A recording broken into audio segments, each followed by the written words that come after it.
Bueno, gente, ¿y para qué aprendemos los límites? Aprendemos los límites porque son la llave que nos permite entender el concepto de derivada. ¿Y qué es la derivada? No le tengan miedo, la derivada no es nada más que una forma muy sofisticada de poder calcular la pendiente de una función.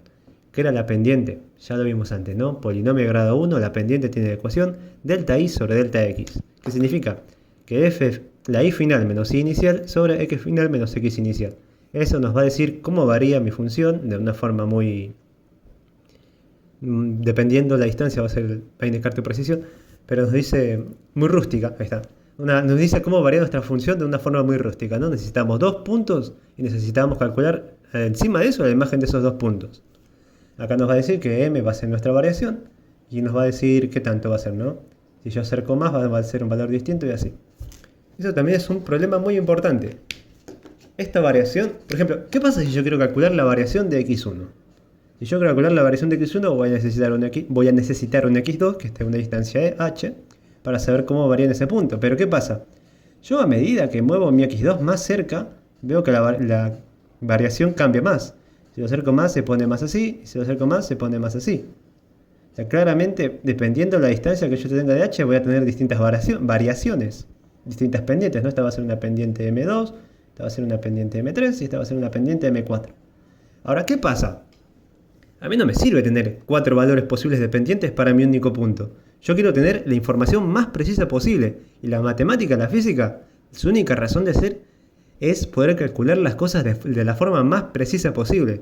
Así que, primero, un inciso. Vamos a expresar la pendiente en función de h, de esta distancia h que mencioné antes, ¿no? La pendiente es delta i sobre delta x, que va a ser igual a f de x2 menos f de x1 sobre x2 menos x1. x2 lo expreso en función de h, que va a ser de x1, perdón, entonces x1. x2 en función de x1, x2 va a ser igual a x1 más h, ¿no? Se puede ver, es esta distancia x1 más esta h. Así que reemplazando, f de x2 es igual a f de x1 más h, x1 se queda intacta, x2 de reemplazo de x1 más h menos x1. x1 y x1 se van, y solo me queda h abajo.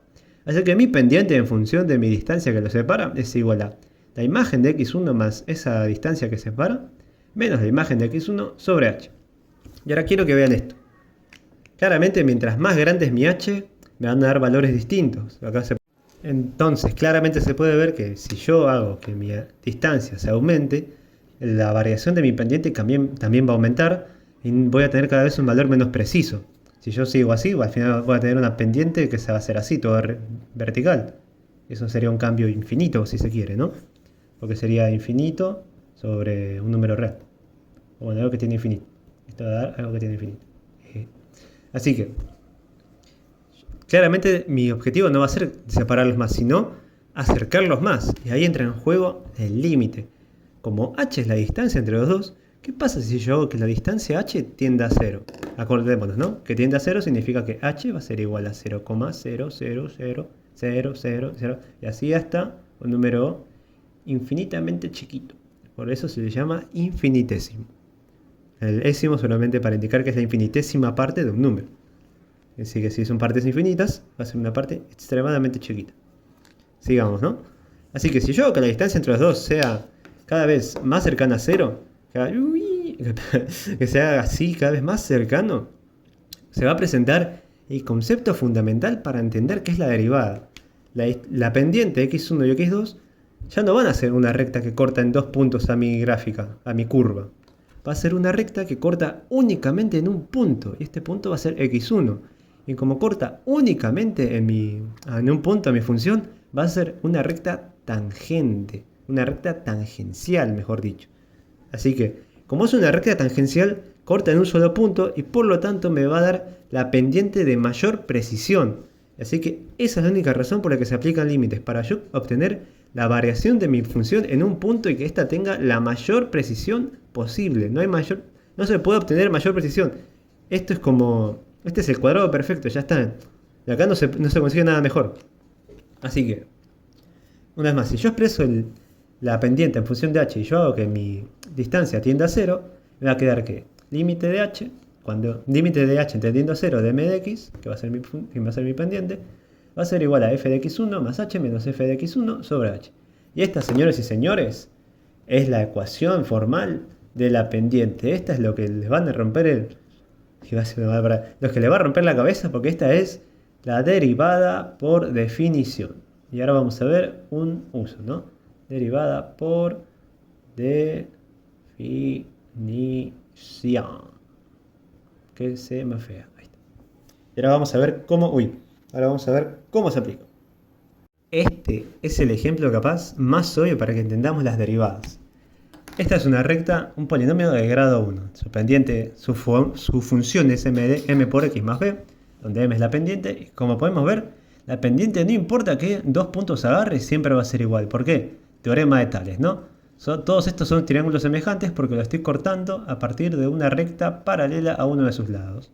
O sea, este triángulo, por ejemplo, si yo tengo este triángulo y agarro una recta que es paralela a este, voy a tener este triángulo que va a ser más chico, pero va a ser igual a D1 es igual a triángulo 2. Y así. Teorema de Tales, si no lo sabían, ahora se los presento. Entonces, vamos a aplicar la derivada por definición. También algo importante de la derivada por definición es que te permite obtener la función derivada. Ya no es la derivada para un solo punto, sino la derivada para todos los puntos posibles. Así que vamos a ver cómo se hace, ¿no? Mi función es igual a m de x más b. Así que yo tengo, la fórmula me dice límite de h tendiendo a 0 cuando f de x más h menos f de x sobre h. Así que reemplazamos x más h, lo pongo dentro de mi f de x, así que va a ser m por x más h más b menos mi f de x, que va a ser menos mx más b. Acá hago factor común, mh más m por x más m por h más b menos m por x menos b. Más b menos b se va. Más h más mx menos mx se van y solo me queda m por h sobre h. H y h se van y solo me queda m. ¿Qué significa? Que para una recta de grado 1, su derivada siempre va a ser una constante y esa constante es igual a la pendiente. También, para el que se quiera apresurar, siempre que yo tenga un término de x a la n, su derivada va a ser n por x a la n menos 1. Acá, por ejemplo, sería m de x a la 1 más b. Su derivada va a ser, la derivada de una constante siempre va a ser es 0, ahora vamos a ver por qué. Va a ser m por 1 por x a la 1 menos 1, que es igual a 0, ¿no? Por lo tanto, todo esto es igual a 1, así que esto es igual a m. Ahora vamos a ver por qué la derivada de una constante es 0. Y ahora veamos, ¿por qué la derivada de una constante es siempre igual a 0? Tengo mi constante, tengo mi f de x es igual a 5, así que como podemos ver va a ser igual a 5 independientemente del valor que yo tenga en x, ya sea 0, 10, 100, 10, menos 1 millón, menos un millón, más 1 millón, no importa, siempre va a ser 5. Por lo tanto, cuando yo aplique mi derivada por definición, que va a ser límite de h tendiendo a 0 de f de x más h menos f de h sobre h, x más h nunca va a importar, porque la función no depende de sus valores, así que esto siempre va a ser igual a 5. Y lo mismo con f de h siempre va a ser igual a 5, por lo tanto, estamos hablando de dos números exactos. Con el límite vamos a obtener números que tienden a, pero en este caso, como esto no depende de x, como acá falta x, no está x, vamos a borrarlo para que no se les olvide, no está x. Estos valores no dependen de mi límite y por lo tanto son números exactos. Son números exactos, sí, reales si se quiere. Así que cuando yo haga 5 menos 5, me va a quedar igual a 0. Y acá voy a tener h que tiende a 0. Y acá esto es lo más importante. Acá uno puede decir que es una indeterminación, luego vamos a ver que es una indeterminación.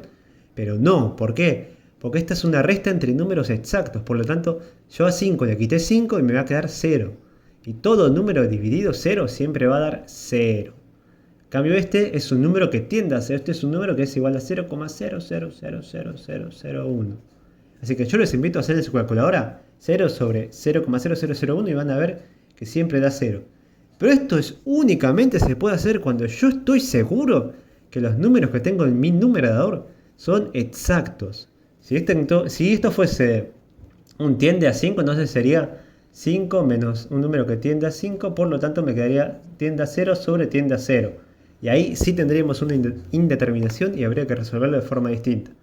Pero en este caso estamos hablando de números exactos, por lo tanto siempre va a dar igual a 0 y el límite de igual a 0 sobre tiende a 0 siempre va a ser igual a 0.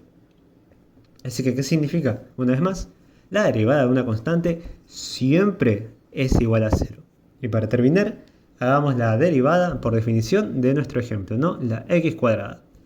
Yo, mi f de x es igual a x cuadrada, por lo tanto el límite de h tendiendo a 0 de f de x más h menos f de x sobre h va a ser igual a x más h, acá reemplazo, va a ser x más h al cuadrado, menos x al cuadrado, que es la original, sobre h, ¿no?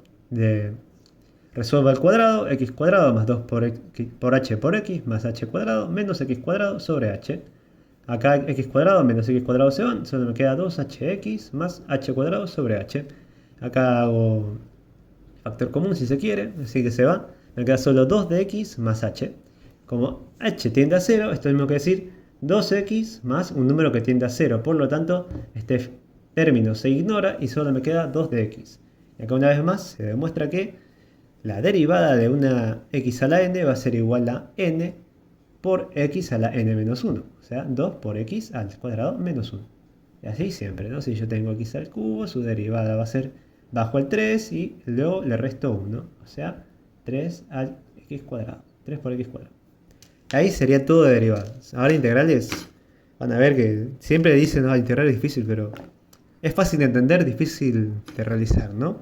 Como cuando ves un video de cómo cocinar y no termina saliendo igual. Pero bueno, mi gente,